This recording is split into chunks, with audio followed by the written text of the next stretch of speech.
In front of me is ASUS ROG Phone 8 Pro, and today I would like to show you how you can check a password saved in Google Passwords Manager. Begin by opening Settings and scrolling down to access passwords and accounts. Over here.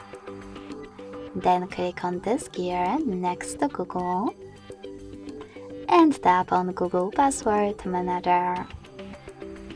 Following that, click on one of your passwords that you wish to check and enter your current screen lock. Then click on this eye icon next to your password to make it visible. Thanks so much for watching. If you enjoyed this video, don't forget to leave a like, comment and subscribe. Bye!